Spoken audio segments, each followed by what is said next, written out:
Deus te ama de uma forma profunda. Ele entregou o seu único filho por amor a você. Ele é o seu Deus.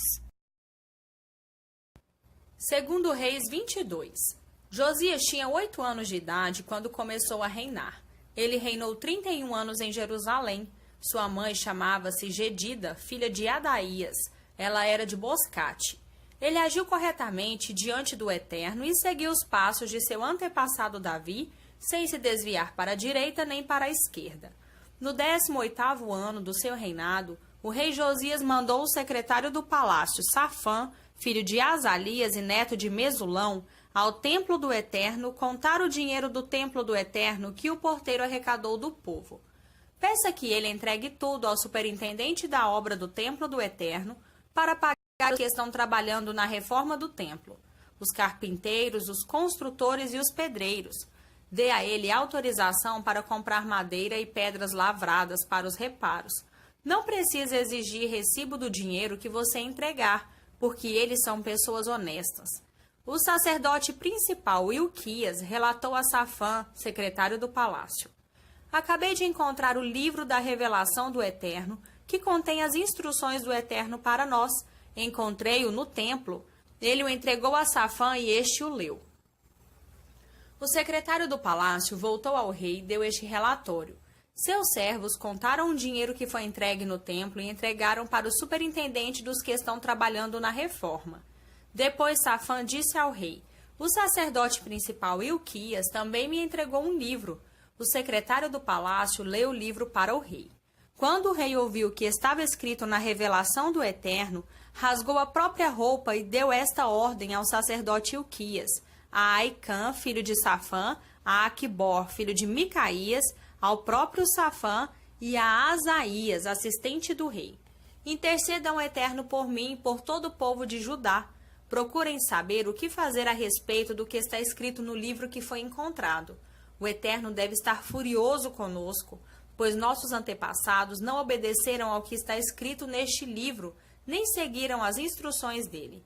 O sacerdote Ilquias, Aicã, Aquibor, Safã e Asaías procuraram a profetisa Ulda, mulher de Salum, filho de Tiquivá, filho de Aras, encarregada do guarda-roupa do palácio. Ela morava na parte mais nova de Jerusalém. Eles a consultaram e ela respondeu: Assim diz o Eterno, o Deus de Israel: Digam ao homem que enviou vocês que estou para castigar este lugar e esta gente.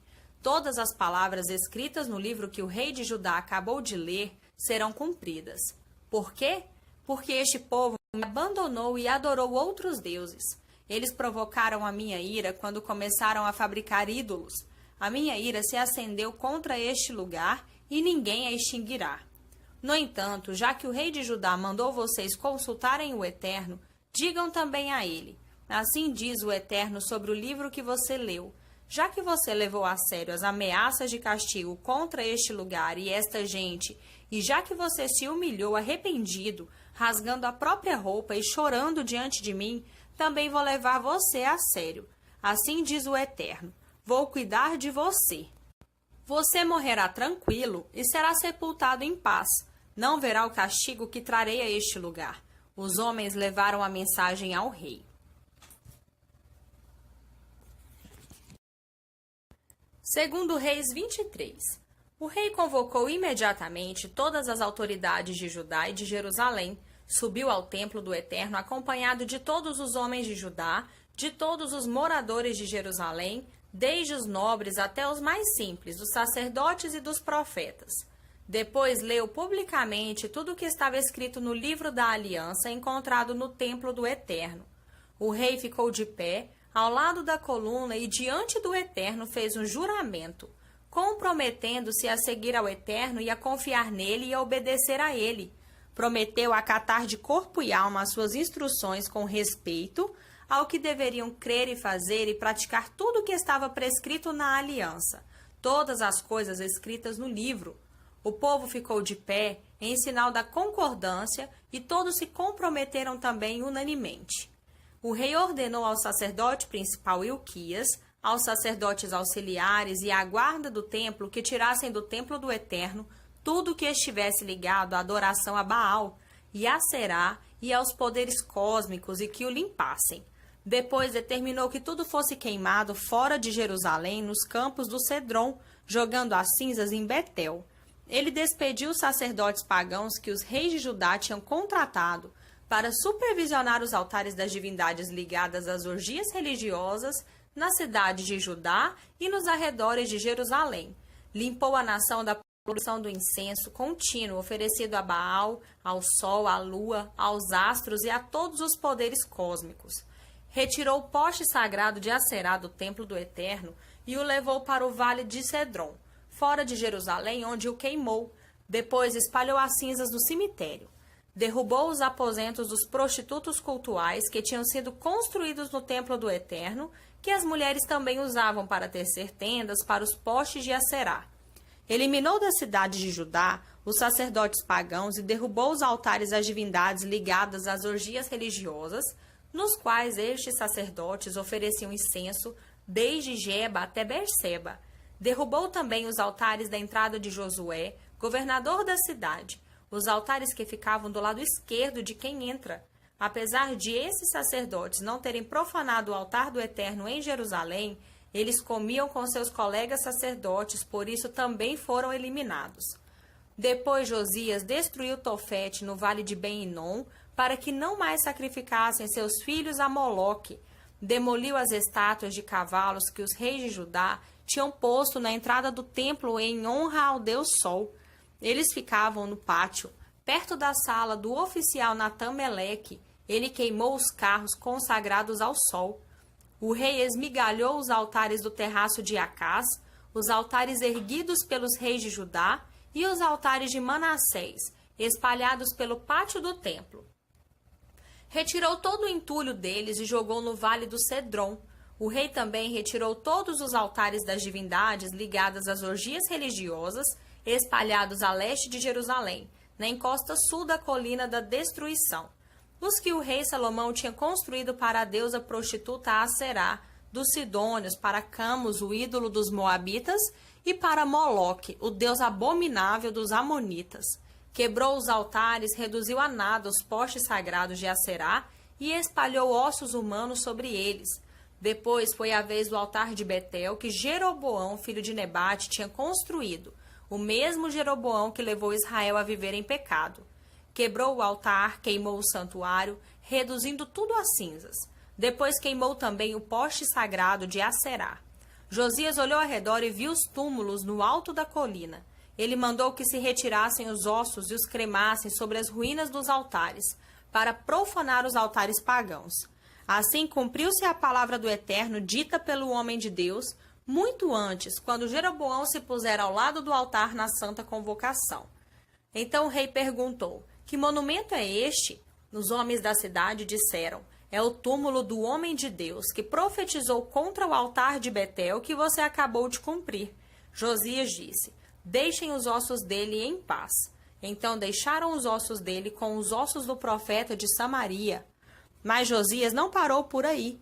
Ele percorreu todas as cidades de Samaria. Os reis de Israel tinham edificado altares para as divindades ligadas às orgias religiosas e que provocaram a ira do Eterno. Matou todos os sacerdotes responsáveis pelos sacrifícios e cremou-os sobre os próprios altares, profanando-os. Depois disso, Josias voltou para Jerusalém. Em seguida, o rei ordenou ao povo: celebrem a Páscoa do Eterno, o seu Deus, exatamente como está escrito no livro da aliança.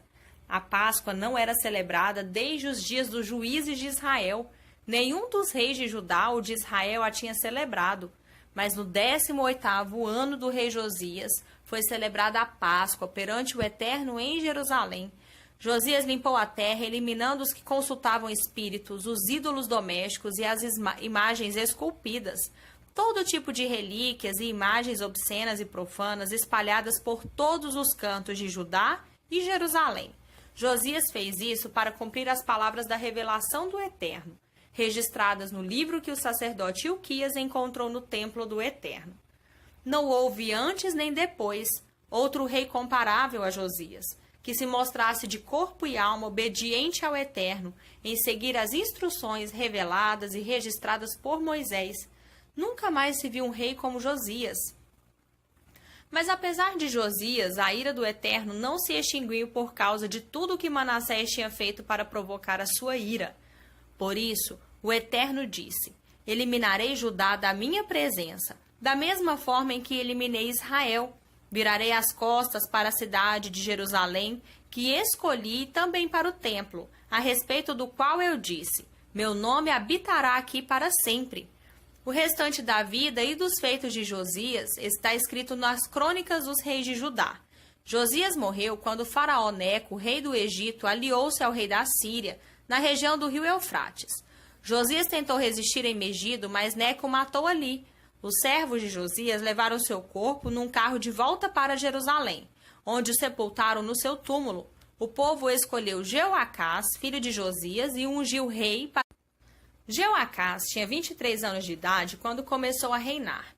Reinou apenas 3 meses em Jerusalém. Sua mãe se chamava Amutal, filha de Jeremias, ela era de Líbna. Ele agiu mal perante o Eterno, seguindo os caminhos dos seus antecessores. O faraó Neco capturou Jeoacás em Ribla, na região de Amate, e o prendeu, não deixando que ele reinasse em Jerusalém. Exigiu que Judá pagasse tributos de 3,5 toneladas de prata e 35 quilos de ouro. Depois o faraó Neco designou Eliaquim, filho de Josias, rei no lugar dele, e mudou seu nome para Jeoaquim. Jeoacás foi levado para o Egito e morreu ali. Enquanto isso, Jeoaquim, como serviçal exemplar, pagava os tributos de ouro e prata exigidos pelo faraó. Ele arrecadava o ouro e a prata na forma de imposto cobrado do povo, para poder cumprir seus compromissos. Jeoaquim tinha 25 anos de idade quando começou a reinar. Reinou 11 anos em Jerusalém. Sua mãe se chamava Zebida, filha de Pedaías, ela era de Ruma. Ele agiu mal diante do Eterno, seguindo os caminhos dos seus antepassados. Novo Testamento. João 4, do 31 ao 54. É tempo de colheita. Enquanto isso, os discípulos insistiam com Jesus. Rabi, come, não vais comer? Mas ele respondeu: tenho uma comida que vocês nunca provaram. Os discípulos não entenderam e disseram: quem te trouxe comida? Jesus explicou: a comida que me mantém ativo é fazer a vontade daquele que me enviou, concluir a obra que ele começou. Quando olham ao redor, vocês não dizem que em 4 meses será o tempo da colheita? Muito bem, agora digo eu: abram os olhos e vejam que está diante de vocês. Os campos samaritanos estão maduros, é tempo de colheita. O ceifeiro não espera. Vai logo pegar o que é seu, ajuntando os grãos maduros para a vida eterna. Agora o semeador e o ceifeiro estão juntos. O clima é de triunfo, e sobressai a verdade contida no ditado: um semeia, o outro colhe. Eu os enviei para colher num campo em que nunca trabalharam. Sem mover um dedo, vocês trabalharam no campo cultivado por outros, desde muito tempo e com muito sacrifício. Muitos dos samaritanos daquela cidade passaram a ser seus seguidores por causa do testemunho da mulher. Ele sabe tudo a meu respeito, me conhece como ninguém. Eles imploraram a Jesus que permanecesse com eles e ele ficou 2 dias ali. Muitos outros confiaram a vida depois de ouvi-lo. Deles disseram à mulher: nós cremos não mais por causa do que você disse, mas pelo que ouvimos. Agora temos certeza, ele é o Salvador do mundo. 2 dias depois, Jesus foi para a Galileia. Ele sabia por experiência própria que um profeta não é respeitado no lugar onde cresceu. Quando chegou a Galileia, o povo dali o recebeu, mas apenas por terem ficado impressionados com o que ele havia feito em Jerusalém durante a Páscoa, não por saber quem ele era ou o que estava para fazer. Jesus estava de volta a Caná da Galileia, lugar onde havia transformado a água em vinho. Enquanto isso, em Cafarnaum, o filho de um oficial da corte do rei estava doente. Quando ele soube que Jesus estava na Galileia, foi procurá-lo e implorou que ele fosse à sua casa e curasse seu filho, que estava quase morrendo. Jesus declarou: vocês se recusam a crer se não presenciarem um milagre. Mas o oficial da corte não se deu por vencido. Por favor, é a vida do meu filho. Jesus simplesmente respondeu: vá para casa, seu filho está vivo. O homem creu na palavra de Jesus e foi para casa. No caminho, seus empregados o encontraram e deram a notícia: seu filho está vivo. Ele lhe perguntou: a que hora seu filho começara a se sentir melhor? Eles disseram: a febre baixou ontem por volta de 1 hora da tarde. Era exatamente a hora em que Jesus tinha dito: seu filho está vivo. Foi o suficiente. Não apenas ele, mas todos os de sua casa creram. Esse foi o segundo sinal realizado por Jesus após seu regresso para Galileia.